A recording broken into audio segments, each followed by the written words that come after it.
we're going to be taking a look at the various different ways in which you can count the number of occurrences of a sequence of events. So yes, you heard that correctly. We are learning how to count here, which is a pretty impressive feat, right? So there are some specific ways in which we can count the number of occurrences of a sequence of events. So you'll see those highlighted here as the fundamental counting principle, a few different types of permutations, as well as combinations. We won't be really going into applying counting principles and probabilities so much, just more so on the counting aspect of things here. So starting off here, there are very few fundamental theorems and ideas in mathematics. We have what we call the fundamental counting principle, and there's some other things in mathematics like the fundamental theorem of calculus and the fundamental theorem of algebra, which are very, very important theorems in those particular areas. And so in the area of this type of mathematics, the fundamental counting principle is a very important idea. So we'll take a look at an application in which the fundamental counting principle applies, and then we'll talk about how it exactly works. So what we're interested in here in this particular application is just looking at the number of combinations of trucks that you could pick out. So there are a few different options that you can pick from. So you can pick the manufacturer of the truck, whether it's a Chevy, a GMC, a Ford, or Dodge. You can additionally pick out the size of the truck, whether it's a half-ton, a three-quarter ton, or a full-ton pickup, and then a few different colors to pick from. So the question that we want to consider here is just counting the number of different combinations that you could have to count the total number of possible trucks that you would be able to make. So what you want to be thinking about here, folks, is thinking about the number of choices that you have to make. So what we have to choose here is you have to choose a manufacturer, and then you have to choose the size of the truck, and you have to choose a color. So that means you have to make 3 choices. What I'm going to say a lot is that there are 3 events that are going to occur because you have to make those 3 choices. So what we're interested in then is if there are 3 independent events or 3 different choices that need to be made, what we want to be interested then in is figuring out within these 3 different events or 3 different choices that are made, the number of possible outcomes that there are in each of these events. So for our first event right here, we need to choose the manufacturer of our truck. Now what you'll notice is that there are 1, 2, 3, 4 different options for the manufacturer of our truck. So there are 4 possible outcomes in this first event. In our second event, we need to choose the size of the truck, of which there are 1, 2, 3 options for sizes: half-ton, three-quarter ton, and full-ton. So there are 3 outcomes in that event. And then finally, for our third event, there are 5 different colors here that we can choose from. So there are 5 different outcomes in that third event. So what we can see here is what basically could happen is we can actually take this sequence of events and we can kind of draw a little picture. So what I'm actually going to draw and sketch out here is a tree diagram that can model all the possible choices that we could possibly have when we pick out a truck like this. So to draw a tree diagram right here, what you can think is that we could either pick a Chevy, or we could pick a GMC, or we could pick a Ford, or we could pick a Dodge truck. So you have to pick one of these types of vehicles. And so then, in order to make a tree diagram, if you think about what a tree looks like, right, a tree consists of many, many different branches that branch off of one another. So we want to create a diagram that does that same sort of thing in branching off. And so in branching off then, suppose that we did actually pick out a Chevy. Well, then we have to think about the different customizations that we could have for our Chevy. So then we need to pick the size. So the Chevy could be a half-ton pickup, but it also might be a three-quarter ton pickup, so I draw a different branch to the three-quarter ton, or it could be a full ton, and so then I draw that branch to that particular number. And then depending on the size, right, it could be a different color. So it might be a Chevy and it might be a half-ton, but it might be the color red. or it might be any of these other colors, right? So there's 5 branches that would go off to each of those colors. And the same thing goes for the 3/4 ton pickup, that we would have the 5 colors branching off from there, and then the 5 colors branching off from there. And so you'd be able to see lots of different outcomes. And so there would actually be 5 options for the half ton, and 5 options for the 3/4 ton, and 5 options for the full ton. So there's really 15 different combinations of trucks you could have if it's just a Chevy. And then we could do the very similar sort of thing for the GMC and branch off in 3 different directions for the sizes of half ton and 3/4 ton and then full ton. And then from those sizes, branch off and have all the colors. And so there's going to be 15 options here. And then we continue drawing the tree diagram, etc. And so fully fledged, that tree diagram would have 15 plus 15 plus 15 plus 15 different outcomes, or 60 different possible combinations of trucks. So we can actually use these numbers that we got right here to come up with those 60 possible trucks by taking the number of outcomes in each event and multiplying them together. So that taking 4 times 3 times 5 does equal 60. So this is a great demonstration of the idea of the fundamental counting principle, in which the fundamental counting principle counts the number of ways that 2 events can occur in sequence, as being m times n. So what that means is that you might have an event that needs to be chosen, and it's going to occur in m ways. So whatever number of ways, whether it's 7, 16, etc. And if you multiply it by the number of occurrences that can happen in a second event, n, then we multiply by that. And this can be repeated for however many events that might be in your particular sequence. So some other applications in which this applies: you might have 8 shirts and 3 pairs of pants that you need to choose for your outfit. So how many different outfits could you wear? So you have to think about, how many different choices do I need to make? Well, of course, you have to choose a shirt and you have to choose a pair of pants to wear. So you have to make 2 choices. So there are 2 events that are occurring.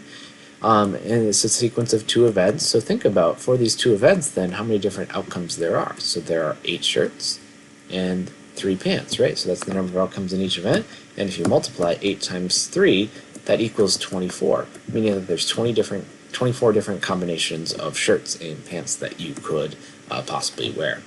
And then if you suppose that you're making a sandwich and you have the following options: you have to choose a bread, of course, right? A meat and a cheese, and of course there's other toppings you could put on there, but let's just assume that you have at least these 3 core items. So based on that, then, we know that we have 3 choices that need to be made, so 3 events. So in our first event, you have to choose a bread, either white or wheat, meaning that there's 2 possible outcomes for white and wheat. Meat options, there are 4 different meat options, and then for cheese options, there are 3 different cheese options. So taking those, we multiply all that together. 2 times 4 is 8, 4 times 3, the 8 times 3, then this is 24. So there'd be 24 different sandwiches that you would be able to make in combinations. So kind of a unique and cool way in which we can look at counting relates to passwords. And so if we look at an access code for a car security system, it's going to consist of a 4-digit sequence of values. So understand that the digits you have to pick for this password needs to be an integer between 0 and 9 inclusive, so including 0 and 9. So first of all, ask yourself, how many numbers are there between 0 and 9 inclusive? And the correct response for that would be, there are 10 numbers between 0 and 9. So what we want to know is just counting how many different possibilities there are, or how many access codes there are, just given a certain set of conditions. So we're going to first of all consider here that each digit can be used only once and never be repeated. So first of all, if we're going to count the number of possible passwords that are possible for this car, you have to think about, how many different things do I need to pick to go into this password? Well, since it's a 4-digit password, you need to make 4 decisions of numbers. You need to decide what the first number of your password is, the second number, then the third number, and then the 4th number. So there's a sequence of 4 events that are occurring here. And then, within each of those 4 events, figure out how many different possible outcomes there are within each of these events. So for the first value, or for the first number here, it can be any of the numbers between 0 and 9, meaning that you have a total of how many possibilities? That's right, 10 total numbers to choose from, any number between 0 and 9. Now, if we can only use each digit once and never repeat it, so for example, like the first number of your password, maybe you chose specifically the number 7 as the first number of your password. Since we can't repeat, we can't use number 7 anymore. So that means when we pick the second digit of your password, now you only have 9 numbers to choose from because you can't use the number you used before. So if I can't use the number I used before, maybe this number would be a 1. Now I can no longer use that one, meaning now you have only 8 numbers left, and then yes, you guessed it, right? 7 numbers left over there. So with this sequence of events, we want to multiply the number of outcomes within each of its events. So 10 times 9 times 8 times 7, and that's going to give you the total number of possible passwords that you would be able to create. And so what we'll get here is we'll get 5,040 possible outcomes that could arise.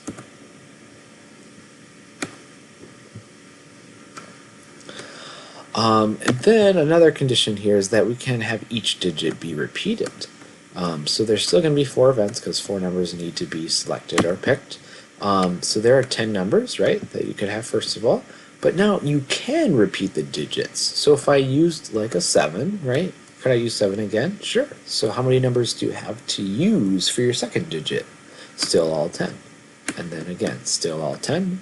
And still all 10. So you take those values and multiply them all together, and that's going to be equal to 10,000 total ways of having a password. And finally, the set of conditions is that each digit can be repeated, so we can use it again. But however, just the first digit, so the very first number, cannot be a 0 or a 1. So that does apply to this digit right here. So it can't be a 0 or a 1. So how many numbers are there to pick from right here? Well, only 8, right? 2 less than 10. But then after this point, there's no restraints on what the second or the third or the fourth digit are going to be. And since we can repeat the digits, we can recycle them. So you're going to have 10 choices to pick for your second number.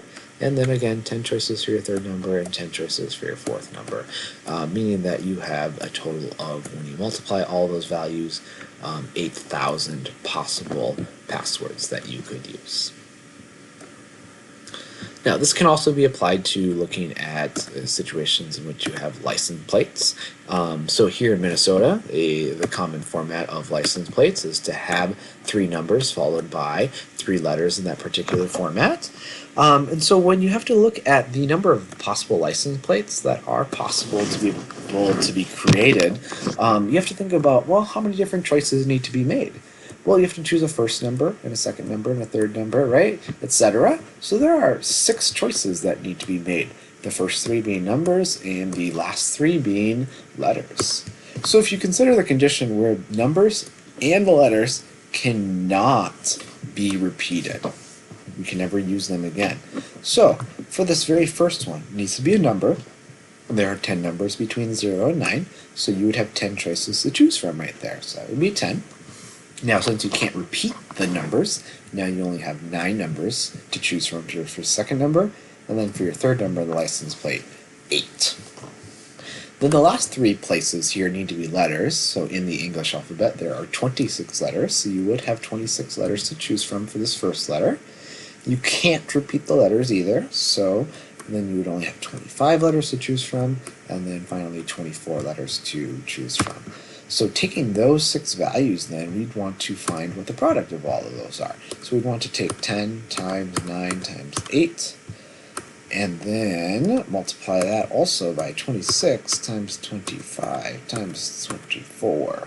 It's going to get you a very large value here. So this is 11,232,000 for the number of license plates possible under those conditions there in part A. And then for part B here, our conditions are that the letters cannot be repeated. So if you cannot repeat the letters, then we also can't use the letters I, O, or W either. and then the numbers can be repeated. So for the numbers, there are 10 numbers to choose from, first of all, no constraints there, and numbers can be repeated, so we can use them again, so it should be 10, 10, and 10. But then as far as the letters can't be repeated, so you're always going to go down by 1, but you also can't ever use the letters I or W. So you don't have all 26 letters to choose from right away, you're down 3. So down 3 from 26 is only 23 letters to choose from. And then you can never repeat any of those letters, so then you're down to 22, and then finally down to 21. And then we can find the product of those values. So 10 times 10 times 10 is 10 to the third power, and then we multiply that by 23, and then by 22, and finally by 21, giving us a final total of 10,626,000 different possible combinations of license plates that you could create.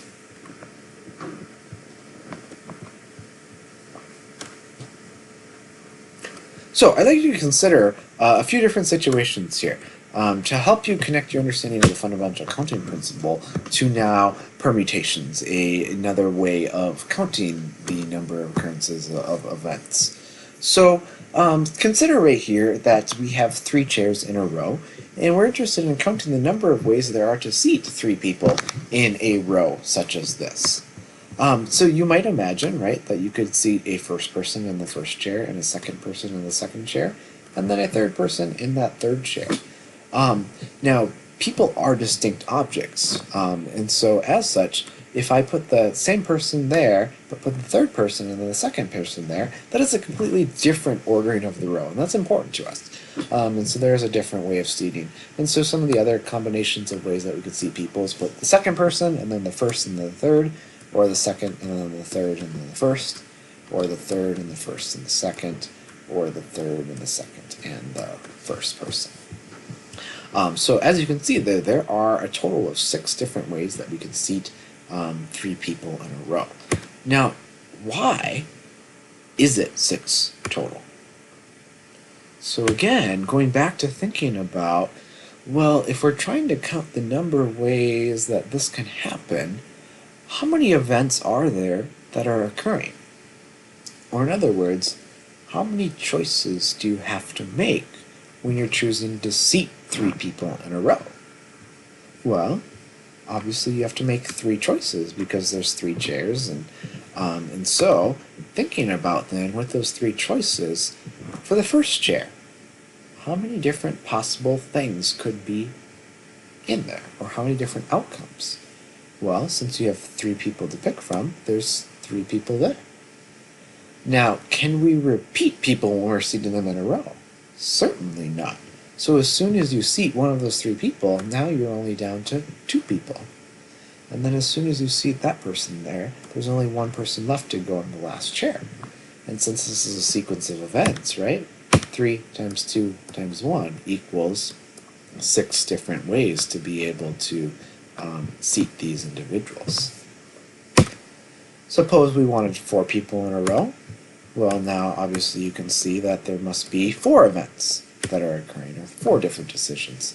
So right here, how many possibilities are there? 4, of course, because there's 4 different people that could be seated in that first chair. But as soon as somebody's there, then it's 3, and then 2, and then 1. And if you multiply those values together, then there are 24 different ways that you could seat those people in a row. And to give you a little visual perspective of what that combinations would look like, if you have the people labeled with letters A, B, C, and D, there are the 24 different ways that you could arrange those 4 distinct objects. And then if you have 5 people in a row, how many different ways would that be? Well, of course, you have 5 events that are occurring, so you would have 5 times 4 times 3 times 2 times 1, and when you multiply those values together, you're going to get a value of 120 different combinations. So if you represent those 5 people with the numbers 0, 1, 2, 3, and 4, there are about 120 different ways that you could arrange those 5 distinct objects. So now what you want to be thinking about is now, okay, what would happen if there's more people than there are chairs. So here we have 12 people, but only 5 chairs in which to seat them. Can we determine the number of possible ways in which we could seat any group of 5 people into these chairs? And we can. And what we just need to be thinking about is thinking about still the same core ideas about how many events are there occurring. So we need to seat people into chairs, into 5 chairs. And so there needs to be 5 decisions made. A person to go in the first chair, and a person in the second chair, etc. So if we just focus in on this first chair, how many different possible outcomes, or how many different things do we have to choose from to go into that first chair? Well, any of these 12 people, right? And so there are a total of 12 people that would belong there. And then, as soon as we place somebody there, now we only have 11 people. And then 10, and then 9, and finally in the 5th chair, 8 people left over to pick from. And then after that, we're done because there are no longer any chairs to seat people.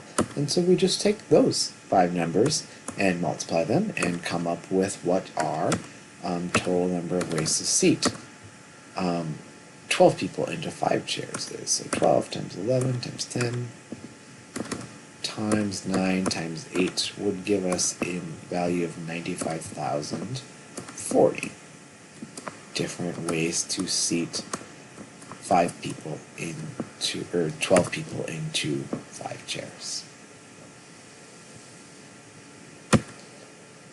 So in what we were just working through here in seating people into chairs is an important aspect of what we were trying to do is we were looking at an ordered arrangement of objects such that the order in which we placed our people into chairs was important to us. Now, if we were just, let's say we wanted to form groups of students in a classroom to work on a project per se, and if we have 4 students per group, would it matter what order we put the students in each group? So like person 1, 2, 3, and 4? Not so much, right? But when the order of students matters, okay, and we talk about counting the number of ways that something in a specific order can happen, this is what we use the term permutation for. So a permutation is counting the total number of ways that you can arrange objects in a particular order. So a big emphasis on the ordered arrangement mattering and being important and significant to us. So we'll get to talking about what this means right here, and this is a way that we can calculate the number of different permutations that can happen, and this is the permutations for when we have n distinct objects, or in other words, a certain number of objects that are all unique to one another, and it's this n exclamation point, and that exclamation point is actually called a factorial. So what I want to look at though right now here is how many different orders are possible for introducing the starting lineup of a basketball team. So on a basketball team, of course, there are 5 players to a side. So when we are announcing a starting lineup for a basketball team, there are 5 names that need to be read, which means there are 5 different events occurring. So for the first name to be read, how many different names are there to choose from? Well, the 5 names that are in the starting lineup, of course. Well, as soon as that first name is read, you're not going to read it again, so now you only have 4 names for the second name to be read, and then 3 names, then 2 names, and finally 1 name. And so to determine the number of ways you could read that lineup, it's just 5 times 4 times 3 times 2 times 1, which is equal to 120. For the number of orders possible for introducing that starting lineup of a basketball team. For a soccer team, of course, 11 players to a team, and so what we would have there is we'd have 11 times 10 times 9 times 8 times 7, etc. And we just keep going until we all the way get down to 1 and multiply that all the way out. Now, there is a little bit of a shorter way to be able to figure this out. And so how we can figure this out is using this factorial idea. So just give you some examples right here. Let's say I had the number 4, then I put an exclamation point by it. What we interpret this as being is this is just 4 times 3 times 2 times 1. And 4 times 3 times 2 times 1 is equal to 24 different outcomes. If you had 5 factorial is equal to this. 5 times 4 times 3 times 2 times 1. And then, of course, you can multiply that out and get 120. So you might guess then, well, what would we need to do if we did 9 factorial?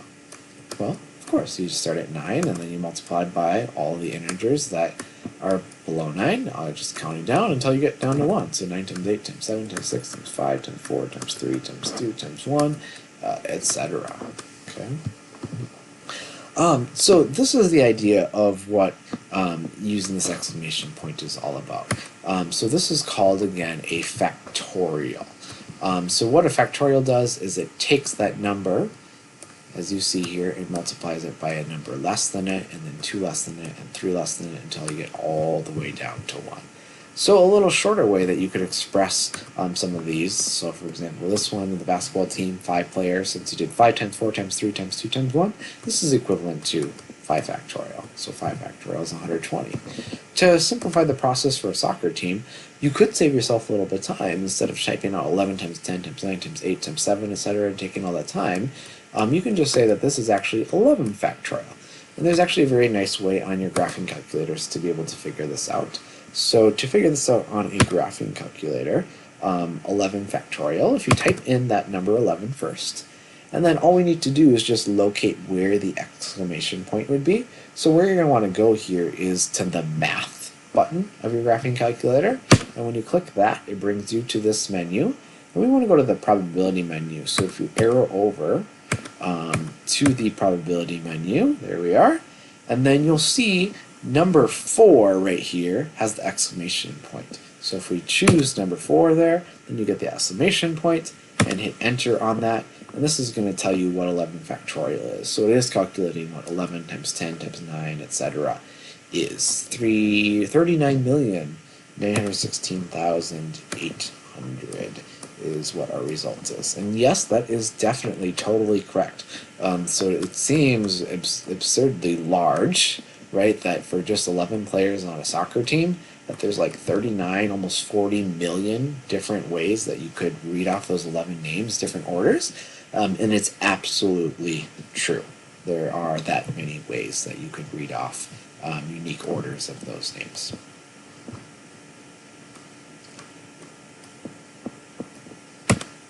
So we're going to bring you back to something familiar a little bit here in talking about access codes. So we want to know how many access codes are possible if you cannot repeat the digits. So this is, again, picking 4 digits for your car access code. So there are 10 numbers, of course, right, that you can pick for that first digit. And if you cannot repeat the digit, then you've got 10 times 9 times 8 times 7, right? Now, does order matter when you are picking out a password? So think about that, right? If your password, I'm just going to make up a password. Let's say your password was 7465. Does the order of those numbers matter? In other words, think about this. If you go to type in your password, and let's say I type it in as 6, 4, and then 7, and then 5, is that going to get you into your vehicle or wherever? No, because you need to type the numbers in the correct order, right? So the way in which these numbers are arranged in the password is important to us. So right here, when we're using the fundamental counting principle to count the number of ways that we can have a password form, this has to be a permutation of some sort because the order of the digits is important to us. But this is a little bit different when we're doing 10 times 9 times 8 times 7 than what we were just working with right here with this sort of permutation. Because what we were doing right here with the basketball team or with the soccer team is we were announcing all of the players on these teams. So we were ordering or arranging all of the objects in these particular groups. And what makes this password a little bit different is we're not actually using all of our things that we have to choose from. We have more things to pick from than we're actually picking. Because what we're picking from is we're picking from the numbers between 0 and 9. Meaning we have 10 total things to pick from. But how many of those numbers are you actually picking? Just 4 of those numbers. And so our permutation becomes shortened to just the first 4 values here because we are picking just 4 numbers. So this is now our second type of a permutation, and you'll want to make sure that you write in this full term. This is an important wording.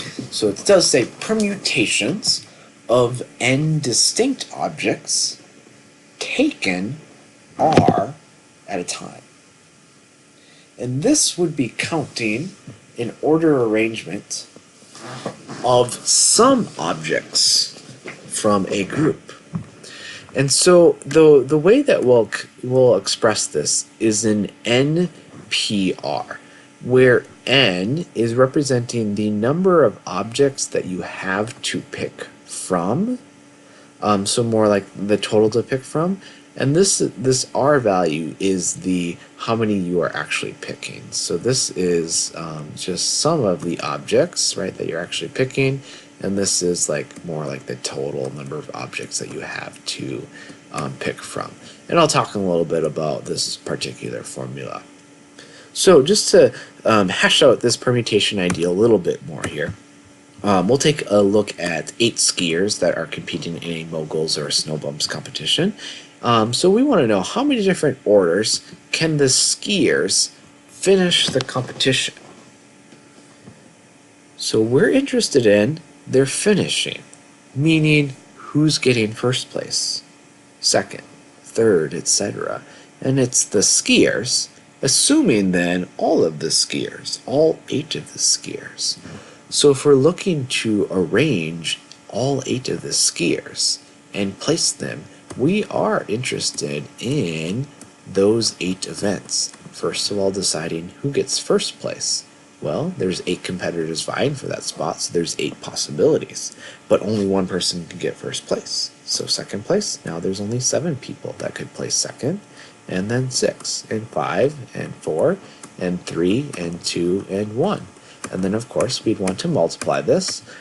So 8, etc. This is equal to 8 factorial, and then we could put this in a calculator and figure out what 8 factorial would be, right? And that's going to tell you the total number of orders of skiers that could finish in this competition. So when we're calculating it this way, this is when you are ordering all of the objects in consideration, so all of the skiers. So that's that first type of permutation we were working with, okay? So this is type number 1 right here, where you're ordering all of the objects, and it's just 8 times 7 all the way down.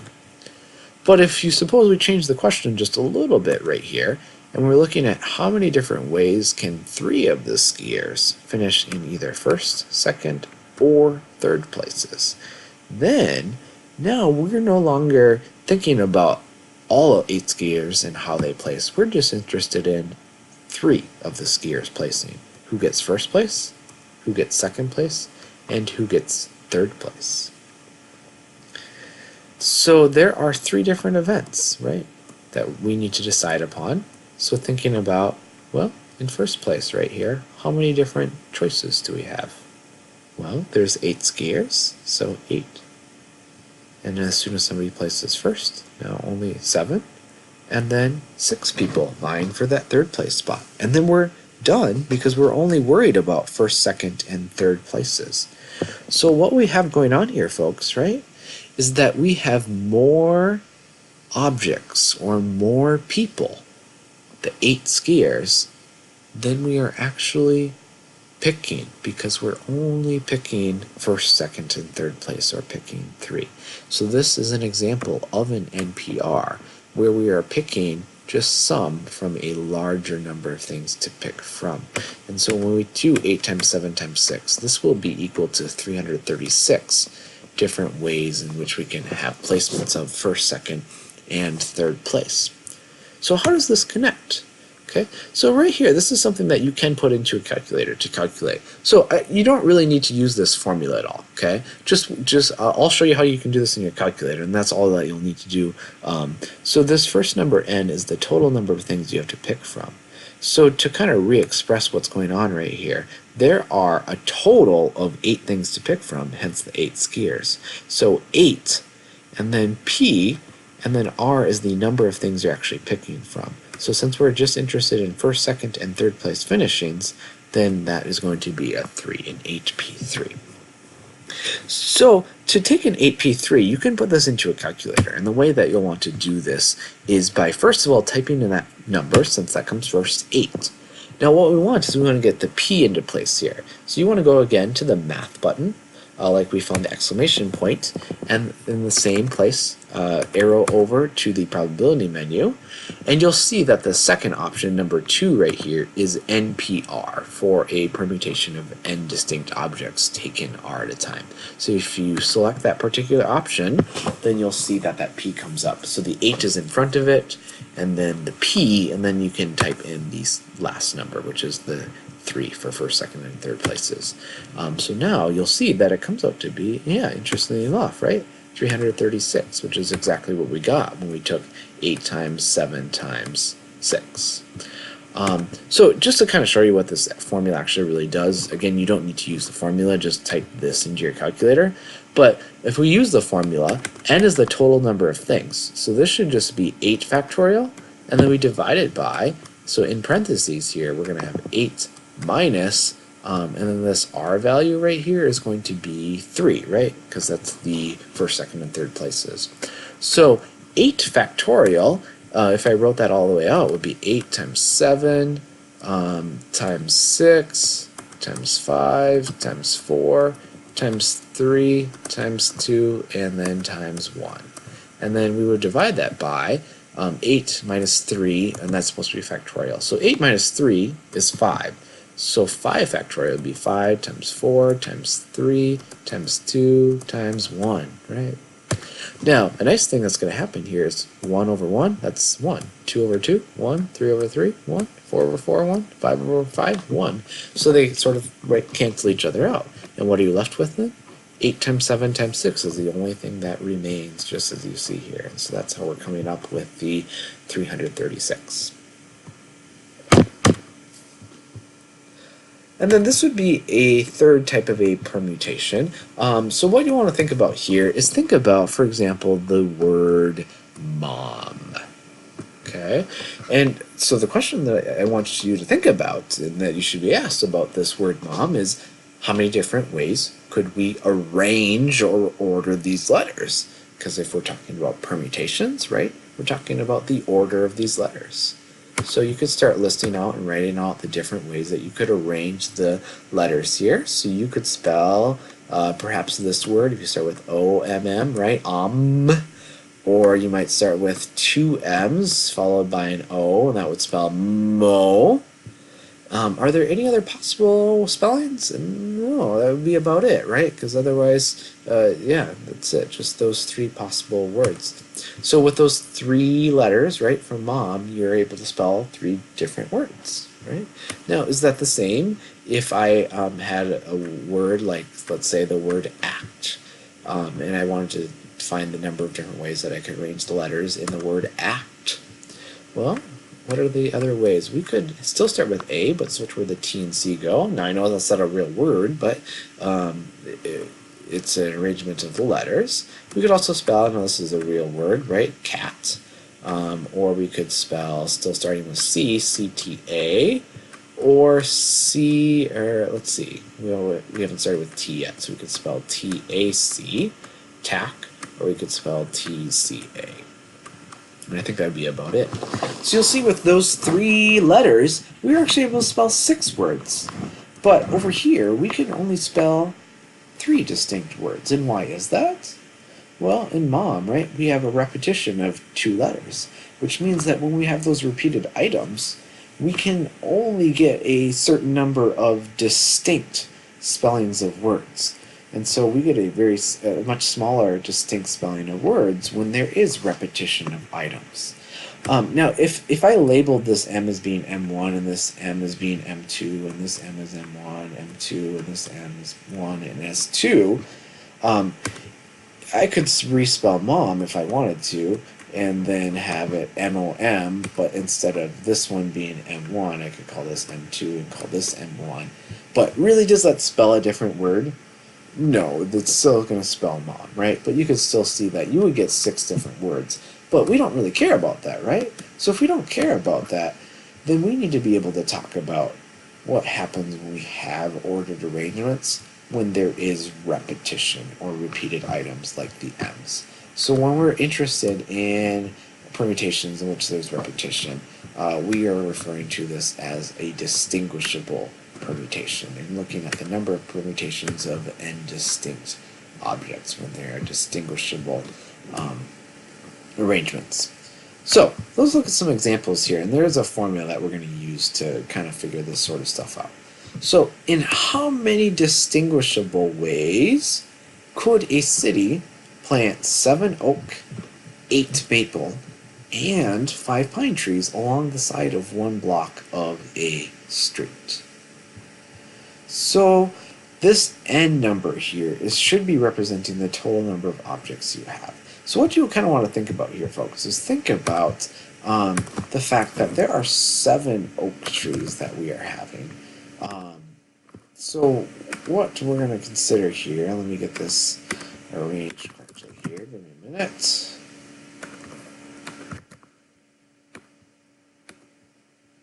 There we go. Okay, so there are all of these oak trees, right? So there are, let's just do it like this. 7 different oak trees, hence the O's. And then for maple trees, there are 8 maple trees, so there are going to be 8 M's that are going to appear here, and 5 pine trees, and so 5 P's that are going to appear here. And so what we're interested in is we're interested in the number of distinguishable, meaning the number of distinct ways that we could arrange or order these 20 different total trees. And yes, there are 20 different trees. So it's really just like how many different arrangements are there of these letters. So we're going to take this n factorial, and n is the total number of objects. So we're going to take 20 factorial, and then divide it by, so what we see in parentheses here is going to be a product of a series of factorials. And so each of these numbers that are taken to a factorial are the number of each particular specific object type. So since there are 1, 2, 3, 4, 5, 6, 7 oak trees, we're going to have a 7 factorial, and then multiply it by, and then what we'll see here is we have 8 maple trees, and multiply that by 8 factorial, and then finally 5 pine trees, so multiply that by 5 factorial. So an important thing to consider here is that we do need to put what we're divided by in the bottom here in parentheses, because otherwise if you put in your calculator without parentheses, what would happen is you would put 20 divided by 7 factorial and then multiplied by 8 factorial, but it wouldn't actually divide by the 8 factorial, it wouldn't actually divide by the 5 factorial. So make sure that when you're putting this into your calculator, you put parentheses around that bottom part of that fraction. So putting this into your calculator, it would look like this. So 20, going to math, probability, there's your factorial, dividing by, and now here's where you want to make sure you put in your parentheses. And so now we'll have 7 and factorial times 8, and then factorial, and then 5 factorial.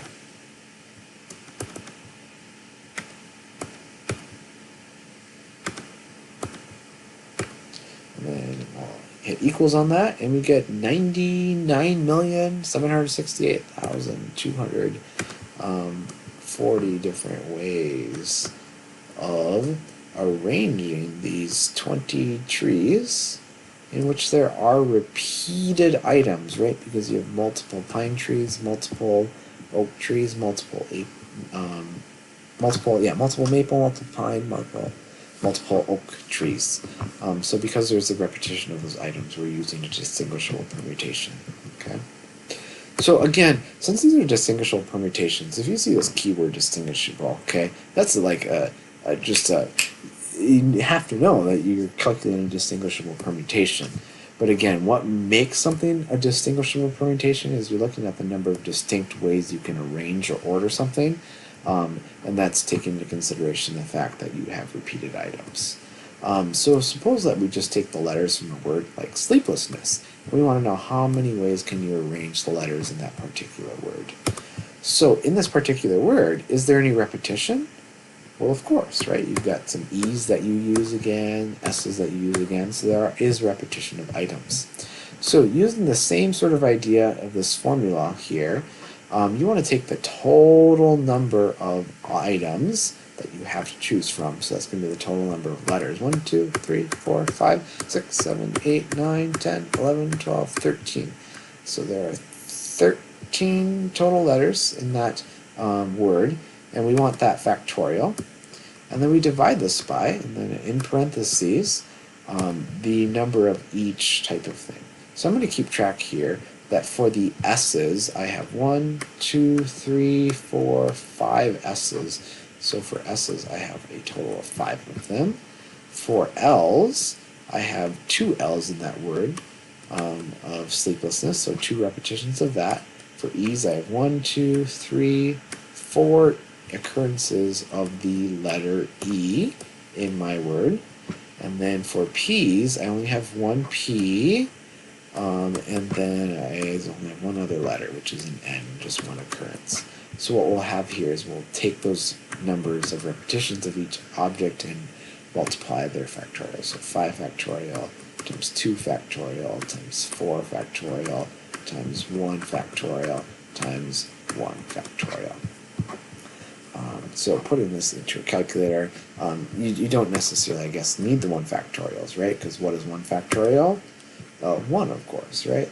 So let's just copy what I entered in previous to this, and then I'll just re-enter in like my correct values here. So I need a 13, I know I need a 5, what else do I need here? I need a 2, and I think I need a 4. And I don't need the 1 factorials. So then this is going to come out to be 1,081,080.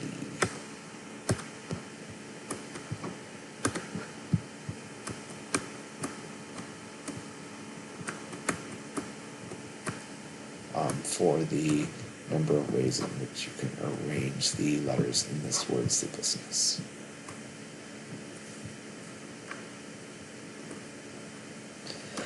So we could carry this, just to kind of reinforce what we were doing earlier too, we could carry this back to the mom example that I started with. So as far as the number of distinct ways that we could arrange the letters in the word mom, if we wanted to actually calculate that using this formula, think about in those letters for mom, what's the total? Well, 1, 2, 3 letters, right? So if we took 3 factorial and then divide by the factorials of the number of repetitions of each object. So for m's, there's 2 m's, so there'd be a 2 factorial here, and then there's 1 o, so it'd be a 1 factorial. So what we would have is we'd have 3 factorial, so 3 times 2 times 1, which is 6, and then 2 factorial is 2 times 1, so 2 times 1, so we get 6 over 2, and what is 6 over 2? 3, meaning that there are 1, 2, 3 distinguishable or distinct ways to spell the word mom, considering those repetitions. So just kind of recap and put all this stuff together as far as fundamental counting principle and permutations go. Suppose that you take a word that consists of 3 S's, 3 T's, 1 A, 2 I's, and 1 C. In how many different ways can you order these letters or put them into a specific arrangement? So as you're thinking about putting these letters into a particular order, what does that indicate if you're ordering the letters? Well, it indicates a permutation of some sort, right? So, if you wanted to know the number of ways that these letters could be ordered, what we really want to think about then is, because there is repetition of items, the more important thing to think about is how many distinguishable ways can these letters be ordered, because you have repetition of the S's and the T's, etc. So what we want to think about then, if it's a distinguishable permutation, is taking the total number of objects factorial and then dividing by the factorials of repetitions. So in this word that contains 3 S's and 3 T's and 1 A and 2 I's and 1 C, there are a total of 1, 2, 3, 4, 5, 6, 7, 8, 9, 10 letters in this particular word. So we're going to have 10 factorial divided by, well, there's 3 S's, so there should be 3 factorial multiplied by 3 T's, so 3 factorial multiplied by 1A and 2 I's and 1 C. So the only thing we really need to worry about is the 2 I's. We don't need to worry about the 1's. And then just make sure that you put the 3 factorial and the 2 factorial into parentheses, and then we can evaluate what this is going to be. So do the same thing that I did before and just put in my correct values. So we'll have 10 factorial for the 10 total objects, and then 3 factorial followed by 3 factorial followed by 2 factorial. And our result is 50,400 for the number of distinguishable ways in which these letters could be ordered or arranged. And so now what you want to consider is, what would be the probability that if you took these letters from this word, that if you arranged it, you would actually spell the word statistics? Well, if you think about it, okay, so of these 50,400 ways, right, these are the distinguishable or the distinct ways to spell unique words. There's 50,400 unique arrangements of those letters. So that means there's 50,400 unique words, and how many of these 50,400 would spell statistics? Well, if it was all unique, only one of them. So the probability, right, part over total, that you would spell the word statistics is there's only one spelling that would spell statistics out of those 50,400 ways to spell any particular word using those particular letters. In a track event, there are 9 total runners running the race. And we want to know how many different ways can these 9 runners place in first, second, and third place. So as you consider this, we're trying to count the number of ways they can place. Does the order of the runners matter, or the arrangement? Well, of course it does, because they're placing first, second, and third place. And we care about who finishes in particular places. So since order matters, we should be thinking about a permutation of some sort. And so since it's a permutation, are we ordering all of the distinct objects or just some? Well, it's just some, since it's just first, second, and third place, right? And so we're only picking those 3 places, of which 9 runners, followed by 8 runners, and 7 runners could place in those first, second, and third places. So your answer would be the product of 9 times 8 times 7. Or another way of expressing this is 9, and it's a permutation ordering objects, a 9p3. And so when you evaluate either 9p3 in your calculator or 9 times 8 times 7, you're going to come up with the number of ways that these 9 runners could finish in first, second, and third place, which is 504.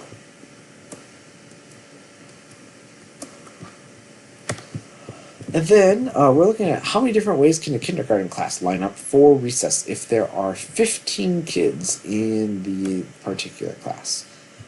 So if you're looking at a class lining up for recess and the number of ways that they could line up, so when these kids are lining up, right, every kid is different than another kid.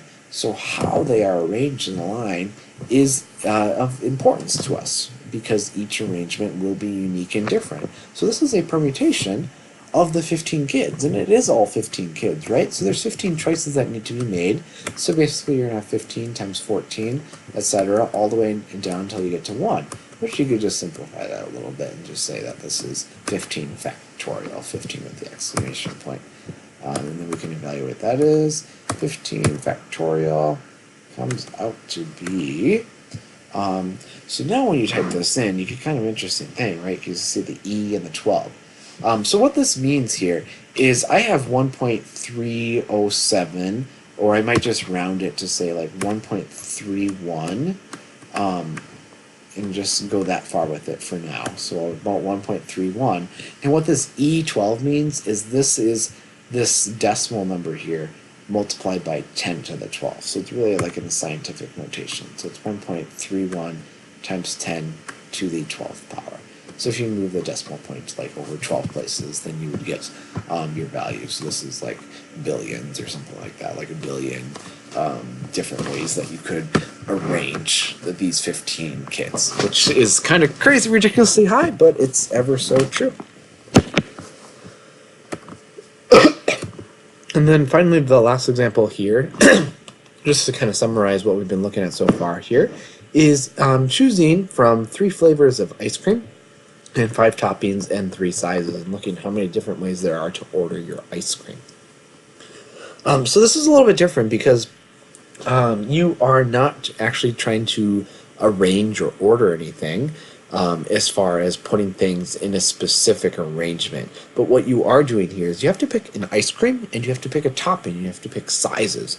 And so you're making 3 different choices here in which you have to decide a flavor of ice cream, pick a topping, and pick a size for your ice cream. So since there's 3 flavors of ice cream, there's 5 toppings to choose from, and 3 sizes. So this is just like picking out your truck, etc., where you could draw a tree diagram. So 3 times 5 times 3 being 45 different ways that you could order your ice cream.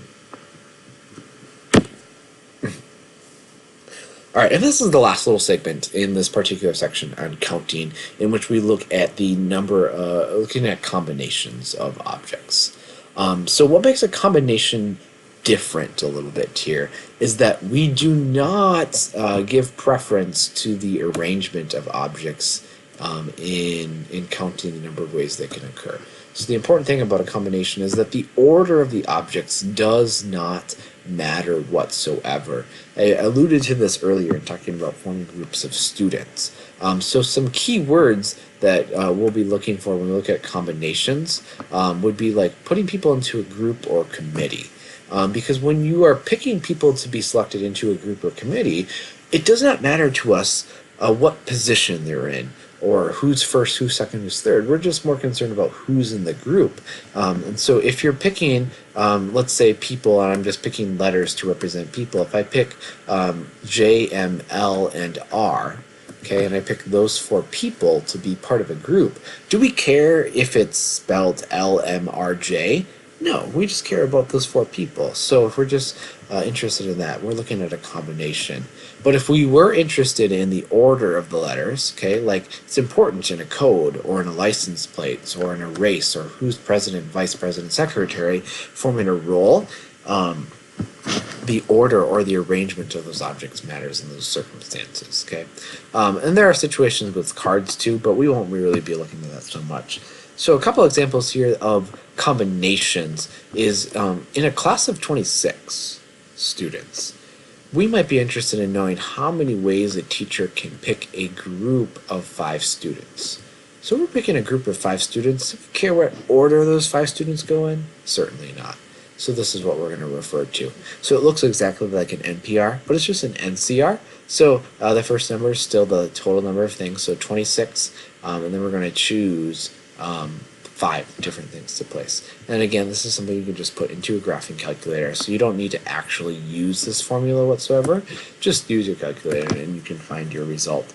So this should be a 26, and then go to the math menu and the probability, and then you'll see the NCR is number 3 right here. And you type that, and then the C will show up, and then we want 5 for 26. C5, hit enter, and then you're going to get the number of different combinations of 5 students in a group selected from a class of 26. So there's those 65,780 different groups of 5 individuals that you could form if you're choosing from 26 different people. And second here, the head of a human resources department at a company wants to form a 4-person committee from 12 employees in the department. So there are 12 to pick from, but you're only going to pick 4 people to go into a committee. Now, if it's a committee, we don't care about what order they're in, we just care about having 4 people. So if we don't care about the order, again, this is a combination. So a combination where the first number should be the total number of things you're picking from, so the 12 employees, and we're going to pick 4 of them. So this would be a 12, total things to pick from, math, probability, number 3 is combination, and a 12C4, which gives you 495 different ways of selecting members within this, or ways of forming a committee. So again, I'll highlight, it's very important to understand that a permutation is when the order arrangement of the object is of importance to you. So in placement of first, second, third, fourth place, that's important to us. It matters to us what order things are in, as well as specific positions, whether you're filling an officer role as president, vice president, secretary, treasurer, etc., because who is in those positions is of importance, as well as the entry of a code or the license plates that affects the identification of those things. And then if you're in a group or if you're in a committee, we don't care about the order, so that's going to be more of a combination. What you'll see here is you'll see finally a little summary of the different ways in which we can count. So the fundamental counting principle. So the fundamental counting principle is really looking at a sequence of 2 or more events. And so we multiply the number of occurrences of those sequence of events. And then right here in this little section here are the 3 different types of permutations. The n factorial is when you are ordering n objects. So this is when you have all the objects that you are arranging or ordering. And then we use an NPR when you're arranging some of the objects, and then this is a special permutation of distinguishable permutations when there is repetition of objects, and then finally a combination in which you're selecting without regard to order.